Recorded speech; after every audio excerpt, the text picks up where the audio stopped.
많은 분량을 자랑하는 애니메이션을 20분 안에 다 본다. 이름하여 20분 난짜게임.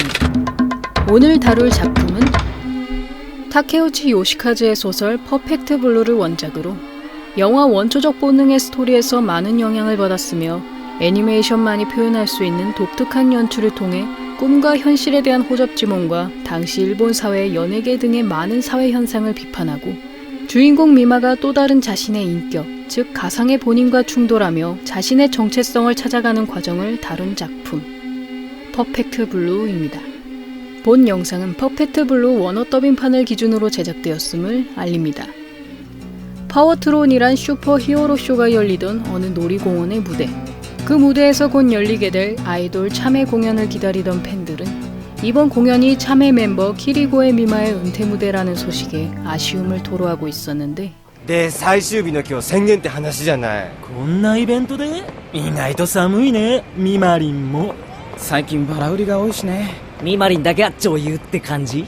見ろよ、また来てるよ。先週も暴れてたやつらっしょ。せっかくの日に荒れなきゃいいけどね。連ドラのレギュラーにどうかって言うんだ。歌との兼業だっていいじゃないですか。女優になるために厳しいレッスンを受けてきたわけじゃありません。局のプロデューサーは女優のミマを絶賛してくれてんだぞ。ミマの気持ちが 팬들 사이에서 미마린이란 이름으로 불리던 키리고의 미마는 아이돌이 되기 위해 후쿠오카에서 도쿄로 상경한 소녀였으나 그룹의 인기가 좀처럼 오르지 않으면서 소속사는 참회 리더격이었던 미마를 배우로 전향시킬 것을 제안하고 이에 미마는 놀이공원에서의 콘서트를 마지막으로 아이돌 은퇴 무대에 오르게 되지만 참회 공연마다 방해를 하던 안티팬들이 행사 요원으로 일하던 우치다 마모루와 몸싸움을 벌이게 되면서 그 싸움은 팬과 안티팬 사이에 큰 소란으로까지 번지게 됩니다. 그 후 그들의 싸움은 미마의 만류로 인해 겨우 진정되며 참은 마지막 곡까지 무사히 공연을 마칠 수 있게 되고 그 뒤 미마는 공연장을 빠져나가는 과정에서 언제나 미마의 방을 들여다보고 있다는 어느 팬의 외침을 듣게 됩니다.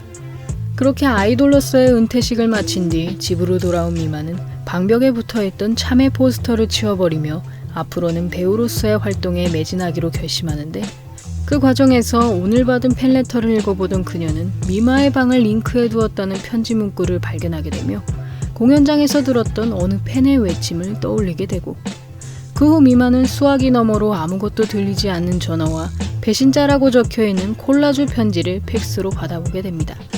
그리고 다음날 미마는 배우로서의 첫 촬영으로 사이코 스릴러 드라마 더블 바인드라는 작품에 참여하게 되고 그 촬영 순서를 기다리는 과정에서 미마는 매니저인 히다카 루미에게 어제 받았던 팬레터를 보여주었다가 그녀로부터 미마의 방이 어느 인터넷 홈페이지를 의미한다는 것을 알게 됩니다.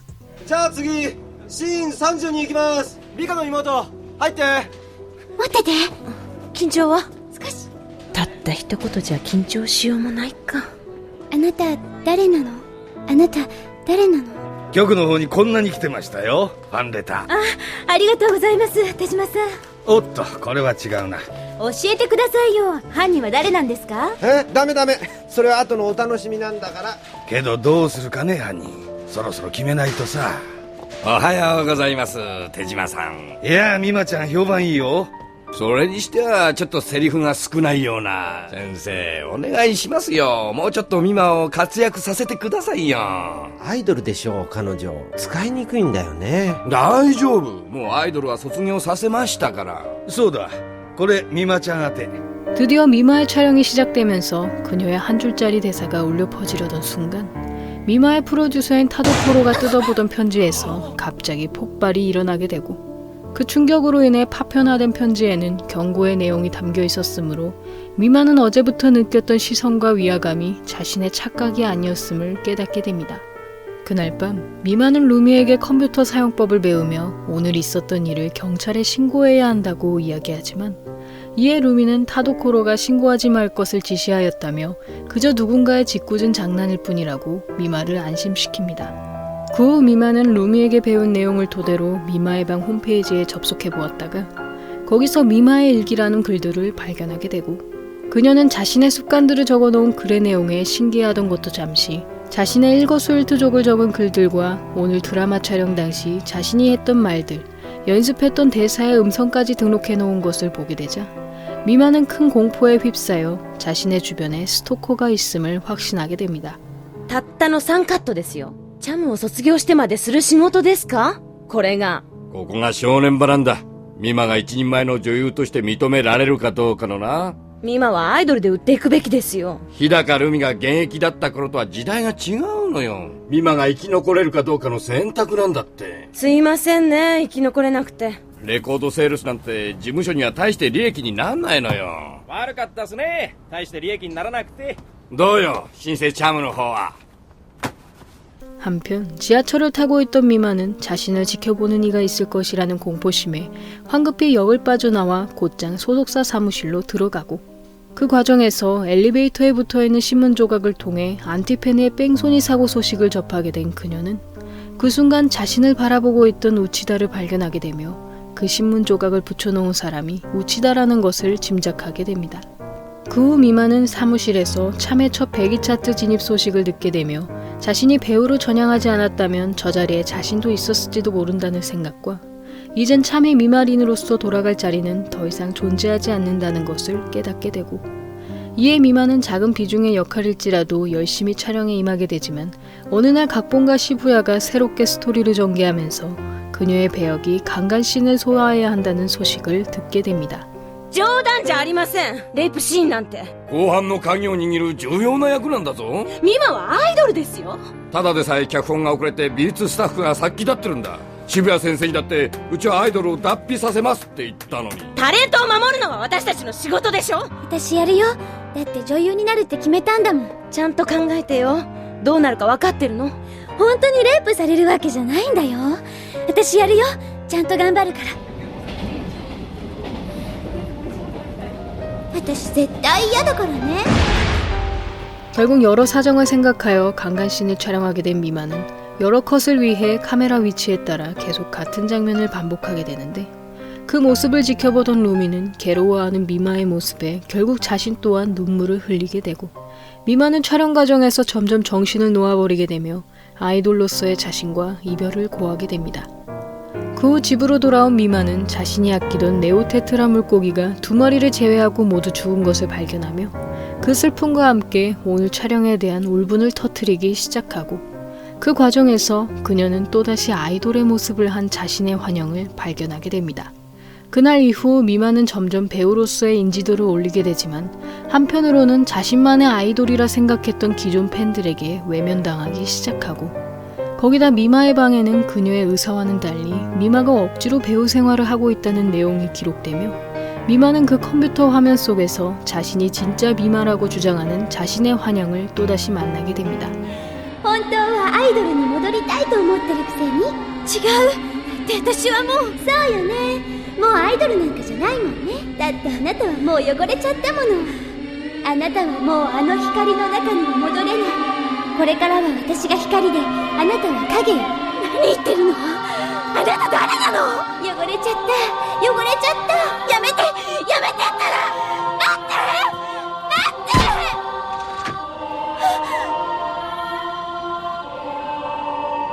그리고 다음날 미마에게 강간신을 요구했던 각본가 시부야가 엘리베이터에서 송곳으로 살해된 채 발견되게 되고 이에 미마는 시부야의 죽음이 자신과 연관되어 있을 것이라는 의심을 지우지 못하며 배우로서의 인지도 상승을 위한 누드 화보까지 촬영하게 되는데 그 과정에서 또다시 아이돌 미마로부터 배우로서의 자신을 부정당한 미마는 점차 정신적으로 피폐해지기 시작합니다.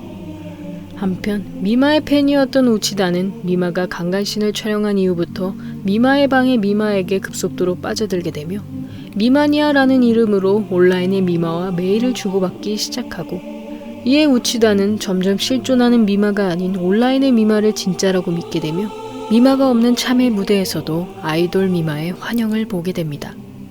그 후 우치다는 미마의 누드화보가 실린 잡지를 사재기하며 온라인상의 미마에게 자신이 미마를 지켜줄 것이라 다짐하고 이에 그녀는 가짜 미마가 자신을 방해한다고 이야기하며 우치다가 그녀를 처리해줄 것을 넌지시 부탁하게 됩니다.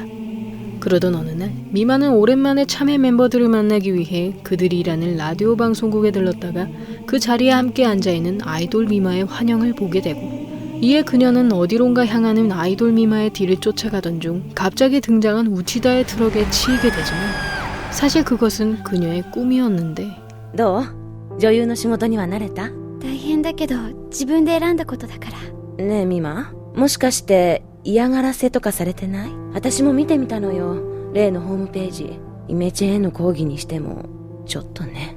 でもあの方が本当のミマらしいのかも。心のどこかにしまったはずのもう一人の私、もしもそれが勝手に一人歩きを始めたとしたら、幻想が実体化するなんてありえないもの。ルミちゃん。 가짜오! 이마짱. 그날 이후 미마는 드라마의 촬영과 현실 그리고 꿈이 맞물려 가면서 꿈과 현실에 대한 경계를 알 수 없게 되고 그러다 결국엔 진짜 자신이 무엇인지도 혼란스러워하게 되면서 그녀는 미마의 방의 글귀들을 자신이 한 행동이라고 믿기 시작합니다. 그러던 어느 날 미마의 누드화보를 찍었던 사진작가 무라노가 배달시킨 피자를 받아보던 중 그 피자 배달부에게 얼음 송곳으로 공격을 당하기 시작하는데 그 과정에서 배달부가 쓴 모자가 벗겨지며 미마의 얼굴이 드러나게 되고 이에 미마는 자신에게 더욱 자극적인 포즈를 주문했던 무라노를 마구 찌르던 것도 잠시 갑자기 꿈속에서 깨어나게 됩니다. 그 후 타도코로를 통해 실제로 무라노가 죽었음을 알게 된 미마는 곧장 자신의 옷장을 열어보았다가 꿈속에서 자신이 입고 있던 피 묻은 옷을 발견하게 되고 이에 미마는 자신이 무라노를 죽였을지도 모른다는 공포를 넘어 현재 자신이 정말 살아있는지에 대한 구분도 하지 못한 채 시부야에 의하여 드라마 속 범인이 되어버린 자신의 배역을 끝까지 완수하게 됩니다. あ、田所さん、ミマの次の仕事がどうとかって。ビデオ映画の主役だ。多少のお色気シーンはあるが、それは仕方ないだろう。 한편 드라마 뒤풀이에 가기 위해 의상을 갈아입으려던 미마는 중간에 우치다에게 납치당하여 강간신을 찍었던 세트장으로 끌려오게 되고 이에 미마는 미마린을 지키기 위함이라는 우치다의 말에 자신이 진짜 미마라는 것을 주장하지만 그는 그녀가 자신이 미마니아라는 것을 알지 못했으므로 진짜가 아니라며 미마를 범하려 들기 시작합니다.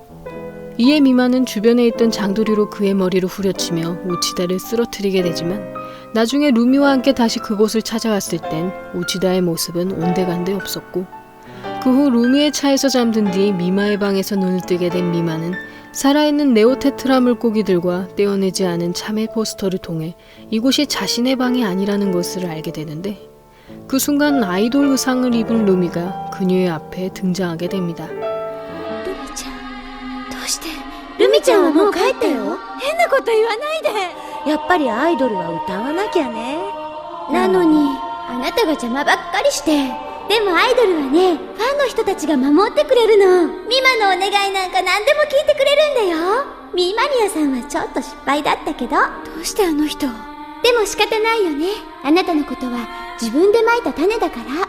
사실 루미는 그동안 아이돌로서 성공하지 못했던 자신을 미마에게 투영하여 바라보았었고 이에 그녀는 미마의 방이라는 홈페이지를 만들어 미마의 생활을 마치 본인의 이야기처럼 적어내려가다 그 과정에서 루미는 점점 자신을 미마와 동일시하는 즉 자신이 미마라는 생각에까지 이르게 됩니다.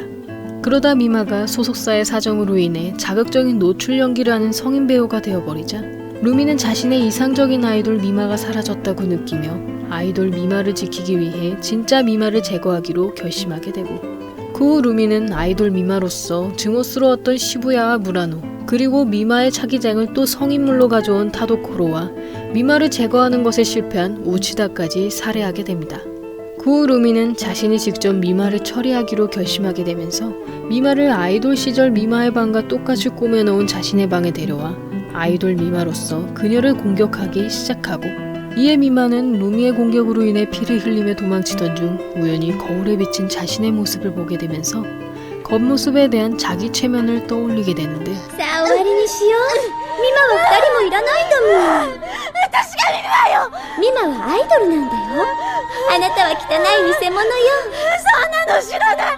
私は私よ。 그때 미마가 루미의 가발을 벗겨버리자 그녀는 갑자기 비명을 지르며 재빨리 가발을 주우려 하는데 그 과정에서 커다란 거울 파편에 복부를 찔리게 된 루미는 피를 흘리며 정신없이 도로로 나가기 시작하고 거기서 다시 가발을 착용하여 아이돌 미마로 돌아온 루미는 자신을 향해 달려오는 트럭의 전조등을 스포트라이트라고 생각하면서 그 빛을 행복하게 맞이하려 하지만 그 순간 미마가 몸으로 그녀를 힘껏 밀쳐내며 루미는 무사히 목숨을 부지할 수 있게 됩니다.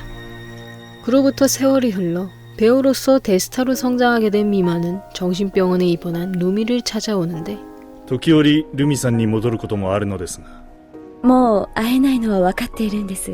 でもあの人のおかげで今の私があるんですから。私は本物だよ。 그 후 미마는 아이돌 미마인 루미의 덕분으로 자신의 정체성을 굳히게 되며 퍼펙트 블루는 끝을 맞이합니다. 퍼펙트 블루는 1991년에 제작된 소설을 대폭 각색하여 애니메이션만이 보여줄 수 있는 묘사를 통해 꿈과 현실의 사이에서 혼란스러워하는 미마의 모습과 성산품화가 만연했던 당시 일본의 연예계를 노골적으로 표현하고 작품 속에서 미마가 촬영하던 사이코 스릴러 드라마 더블바인드의 스토리와 미마의 현 상태를 교묘하게 맞물리는 연출을 통해 미마가 연기하는 드라마 속 캐릭터인 요코를 그녀와 동일시하게 하며 미마의 심리 상태를 간접적으로나마 표현하고 있습니다. 우선 본 작품의 주제는 페르소나, 즉 가면이란 뜻의 라틴어로 더 나아가 인격, 사람의 어원이 된 단어를 이야기할 수 있는데 본 작품의 감독인 콘 사토시의 말에 따르면 영상 시작에서 보여지던 슈퍼히어로는 아이들의 시선에서 볼 수 있는 가면을 표현하며 관객들에게 가면을 쓴 인간들과 인격에 대한 스토리를 시작할 것임을 선포한 것이고 일부 영화 포스터에서 그려지던 두 마리의 네오테트라 물고기, 즉 작중에서 유일하게 살아남았던 미마의 네오테트라 물고기는 미마의 내면에서 두 명의 미마가 싸우고 있다는 것을 표현하고 있습니다. 사실 워낙 꿈인지 현실인지 알 수 없는 연출 때문에 많은 해석이 존재하는 작품 중 하나인데 특히 그 해석이 다양해지는 이유 중 하나였던 마지막 미마가 거울을 보며 자신은 진짜라고 이야기하는 장면에서 거울을 보며 하는 말은 거짓말이라는 해석으로 인해 사실은 미마가 모든 사람들을 죽인 범인이 아니냐는 추측이 나오기도 했었지만 감독의 의도에 따르면 과거를 작별함으로써 성장하게 된 미마가 정면을 통해 마지막 대사를 하게 되면 그녀의 성장이 이로써 끝이 났다는 것으로 보여질 수 있으므로 거울을 바라보는 미마의 모습을 통해 그녀가 완성된 인간이 아닌 아직도 성장 중인 인간으로 묘사하였음을 이야기하고 있습니다. 개인적으로 초반에 미마가 보았던 아이돌 미마의 환영은 그녀의 심리적인 요인이 시각적으로 드러난 것이라 생각하며 그 환영의 행동과 성격들은 루미가 만들어낸 미마의 방의 미마를 통해 점점 구체적인 인격을 구성하게 되었다고 생각하고 그 후 마지막에 미마가 루미를 완전히 아이돌 미마의 인격으로 인식하게 되면서 루미는 아이돌 미마라는 방정식을 형성하였다고 생각합니다. 어찌 보면 이 작품은 미마의 과격한 성장물이라고도 볼 수 있는데 미마가 마지막에 루미의 덕분으로 지금의 자신이 있을 수 있었다는 대사는 루미가 자신의 매니저였기에 성장할 수 있었다는 이야기로도 볼 수 있지만 무엇보다도 더 이상 아이돌로 돌아갈 수 없음에도 계속 과거의 미련을 갖고 방황했던 미마에게 계속 아이돌 미마로서 존재해 주었던 루미는 미마가 완전히 과거의 자신과 작별하며 배우로 나아갈 수 있게 해준 동기가 되었을 것으로 생각됩니다. 여기까지 퍼펙트 블루였고요. 여러분의 구독과 좋아요는 힘이 됩니다. 구독을 하시면 다음 영상을 더욱더 빨리 만나보실 수 있습니다. 그럼 많은 시청과 관심 부탁드리면서 다음 편에서 만나 뵙겠습니다.